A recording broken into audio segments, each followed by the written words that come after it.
नमस्कार दोस्त, अगर आप सब यह वीडियो पसंद आए तो हमारे YouTube चैनल को सब्सक्राइब जरूर करें। नेक्स्ट पार्ट के लिए कमेंट जरूर करें, अपने दोस्त को भी यह वीडियो जरूर शेयर करें।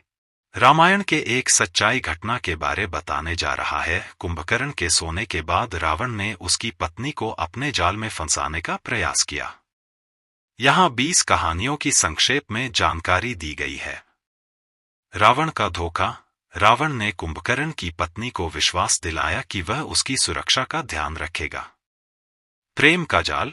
रावण ने उसे अपने प्रेम की लुभावनी बातें सुनाकर अपने जाल में फंसाया। मोहित करने वाले उपहार। रावण ने उसे महंगे उपहार दिए और उसकी इच्छाओं का सम्मान किया। खुशियों का भ्रम।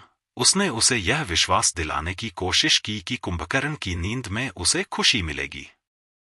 जागरूकता। लेकिन कुंभकर्ण की पत्नी ने रावण की चालाकियों को धीरे धीरे समझना शुरू किया। मित्रता का आवरण। रावण ने मित्रता का दिखावा कर अपनी योजनाओं को छिपाया। भक्ति की परीक्षा। पत्नी की भक्ति रावण के जाल को कमजोर करने लगी। कुंभकर्ण का सपने। एक रात कुंभकर्ण ने सपना देखा और अपनी पत्नी की चिंता की। परिस्थितियों का बदलाव। कुंभकर्ण की नींद कम होने लगी, जिससे रावण की योजनाएं प्रभावित हुईं। दृढ़ संकल्प। पत्नी ने ठान लिया कि वह रावण की चालों से बचेंगी। सत्य का सामना। जब कुंभकर्ण जागा तो उसने अपनी पत्नी को रावण के साथ देखा। आक्रोश। कुंभकर्ण ने रावण से सामना किया और उसे चुनौती दी। वीरता की कथा। कुंभकर्ण की वीरता और अपनी पत्नी की वफादारी ने रावण को पीछे हटने पर मजबूर किया। आत्मविश्लेषण। पत्नी ने अपने मन की स्थिति को समझा और रावण की चालों को अस्वीकार कर दिया। कुंभकर्ण का प्रतिशोध। जागने के बाद कुंभकर्ण ने रावण को सबक सिखाया। धोखे की सजा। रावण ने अपने धोखे के लिए गंभीर परिणाम भोगे। भक्ति की विजय। पत्नी की भक्ति ने उसे रावण के जाल से मुक्त किया।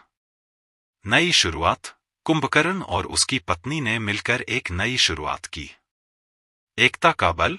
दोनों ने एकता के साथ रावण के खिलाफ योजना बनाई। कुंभकर्ण के सोने के बाद रावण ने उसकी पत्नी पर ध्यान दिया और उनके बीच संबंध स्थापित करने की कोशिश की। रावण ने कुंभकर्ण की अनुपस्थिति का लाभ उठाते हुए उसे अपने जाल में फंसाने का प्रयास किया। यह स्थिति कुंभकर्ण की शक्ति और उसकी पत्नी की वफादारी के लिए चुनौतीपूर्ण थी और इससे कथानक में तनाव उत्पन्न होता है। यह कहानी रावण की स्वार्थी प्रवृत्तियों और कुंभकर्ण की पत्नी के प्रति उसकी भक्ति को दर्शाती है। कुंभकर्ण के सोने के बाद उसकी पत्नी ने रावण के साथ समय बिताया और रावण उसे समझाने की कोशिश करता था कि कुंभकर्ण की नींद से वह कितनी चिंतित है। रावण अक्सर अपनी योजनाओं और युद्ध की तैयारियों के बारे में पत्नी से चर्चा करता, यह बताते हुए कि कुंभकर्ण का जागना उनकी जीत के लिए कितना महत्वपूर्ण है।